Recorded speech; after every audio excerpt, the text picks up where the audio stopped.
देखिए, इंडिया में जब भी कोई क्राइम होता है ना तो उसके पीछे कोई ना कोई चेहरा जरूर होता है। पर कुछ कहानियां ऐसी भी होती हैं जहां कातिल बस एक परछाई बनकर रह जाता है, कभी पकड़ में ही नहीं आता। तो आज हम सिर्फ क्राइम की बात नहीं करेंगे। हम बात करेंगे उस सिस्टम की, उस ताकत की और उस खामोशी की जो इन परछाइयों को कभी गायब ही नहीं होने देती। तो चलिए एक कहानी की शुरुआत करते हैं। किसी भी क्राइम स्टोरी की शुरुआत कैसे होती है? पुलिस आती है, इन्वेस्टिगेशन का सिलसिला शुरू होता है और सबसे पहले मिलती है एक बॉडी। फिर शुरू होता है सबूत इकट्ठा करने का खेल। फिंगरप्रिंट्स लिए जाते हैं, गवाहों से पूछताछ होती है और हर किसी को लगता है कि बस अब सच्चाई सामने आ ही जाएगी। लेकिन जो असली खिलाड़ी है यानी अपराधी, वो तो जैसे भीड़ में कहीं गुम हो जाता है। आज हम भारत के ऐसे ही कुछ अनसुलझे मामलों की धूलभरी फाइलों को फिर से खोलने वाले हैं, जहां सच आज भी इंसाफ का इंतजार कर रहा है। तो चलिए इस विश्लेषण में और गहराई से उतरते हैं। हम 5 ऐसे केस देखेंगे जिनमें इंसाफ का पहिया घूमा तो सही, पर अपनी मंजिल तक कभी पहुंच ही नहीं पाया। हमारा पहला केस है आरुषि हेमराज मर्डर केस। साल 2008, नोएडा का एक बंद फ्लैट, जहां एक 14 साल की लड़की और घर के नौकर की लाश मिलने की खबर ने पूरे देश को हिलाकर रख दिया था। अब ये देखिए, इस केस में सबसे अजीब बात क्या है? सब कुछ हुआ, मतलब मर्डर हुआ, इन्वेस्टिगेशन हुई, बाकायदा कोर्ट में ट्रायल भी चला। लेकिन जो सबसे बड़ा सवाल था कि भाई कातिल है कौन, उसका जवाब आज तक किसी के पास नहीं है।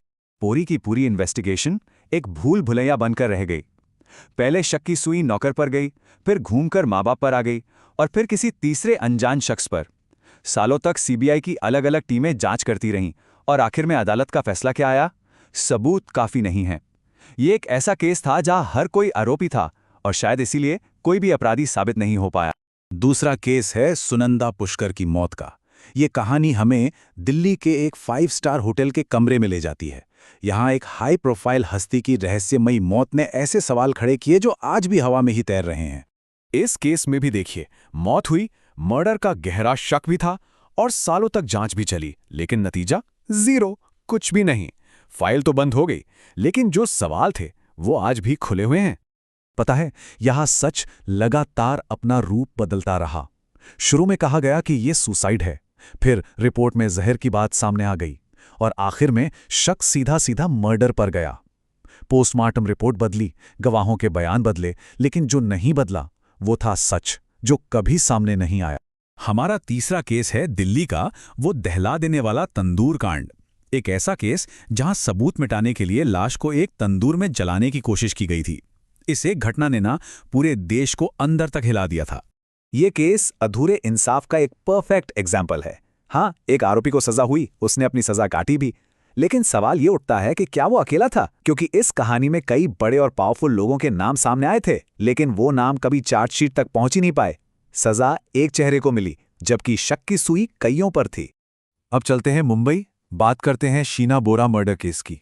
एक ऐसी कहानी जिसमें परिवार के राज, पैसा और पहचान इतने ज्यादा उलझे हुए थे कि खुद मां ही अपनी बेटी की हत्या की मुख्य आरोपी बन गई। ये केस एक कानूनी मकड़जाल जैसा है। उलझे हुए पारिवारिक रिश्तों ने कहानी को और भी ज्यादा पेचीदा बना दिया। सबूत उलझते गए, गवाह अपने बयानों से पलटते गए। आज भी ये सबको पता है कि मर्डर हुआ है, लेकिन पूरा सच क्या है ये अभी भी कोर्ट में ही चक्कर काट रहा है। हमारा पांचवा और आखिरी मामला है सुभाष पाल का। ये कहानी एक आम आरटीआई एक्टिविस्ट की है, जिसे सच बोलने की और सवाल पूछने की कीमत अपनी जान देकर चुकानी पड़ी। उनकी हत्या सिर्फ इसलिए हुई क्योंकि उन्होंने सिस्टम से कुछ मुश्किल सवाल पूछ लिए थे। और यहां भी वही पुराना पैटर्न दोहराया जाता है। लाश मिली, केस की फाइल बनी, जांच भी हुई, लेकिन जिन लोगों ने इस हत्या की साजिश रची, जो असली मास्टरमाइंड थे, वो कभी पकड़े ही नहीं गए। शायद जब सवाल बहुत सही होता है ना, तो जवाब को अक्सर गायब कर दिया जाता है। तो इन सारे मामलों को देखने के बाद ना एक बहुत बड़ा सवाल दिमाग में आता है, क्या हमारे देश में अपराधी सच में इतने शातिर हैं कि वो बच निकलते हैं, या फिर उन्हें बचने दिया जाता है? चलिए अब इन अलग अलग कहानियों की कड़ियों को जोड़कर देखते हैं और उस पैटर्न को समझने की कोशिश करते हैं जो इन सभी अधूरे इंसाफ के मामलों में एक जैसा है। इन सभी केसेस में एक ही कहानी बार बार सामने आती है। पावरफुल लोगों का दखल, कमजोर या डरे हुए गवाह, हमारी धीमी कानूनी प्रक्रिया और ऊपर से सिस्टम का दबाव। और इन सब पर भारी पड़ता है वक्त। क्योंकि कहते हैं ना, हमारे यहां देर से मिला इंसाफ बेइंसाफी के बराबर होता है। ये सिर्फ कानूनी हार जीत के मामले नहीं हैं, ये इंसानी जिंदगियों की तबाही की कहानियां हैं। परिवार टूट गए, जिंदगियां बर्बाद हो गईं और समाज के मन में एक डर बैठ गया। ये एक बहुत कड़वी सच्चाई है। जब किसी क्राइम का आरोपी पकड़ा नहीं जाता तो वो डर सिर्फ विक्टिम की फैमिली में नहीं रहता, वो डर हर किसी के अंदर बस जाता है और ये डर सिस्टम पर हमारे भरोसे को कमजोर करता है। शायद ये विश्लेषण भी किसी कातिल का नाम तो नहीं बताएगा, लेकिन जाते जाते कुछ ऐसे सवाल जरूर छोड़ेगा जिन पर सोचना बहुत जरूरी है। पहला सवाल तो यही है कि अगर सच इतना कमजोर है कि उसे इतनी आसानी से दबाया जा सकता है, तो फिर झूठ इतना ताकतवर कैसे हो गया है कि वो पूरे के पूरे न्याय के सिस्टम पर हावी हो जाता है।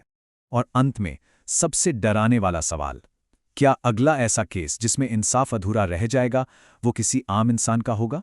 ये एक ऐसा विचार है जो हम सबको ये सोचने पर मजबूर करता है कि क्या हमारा सिस्टम वाकई हर किसी के लिए बराबर है।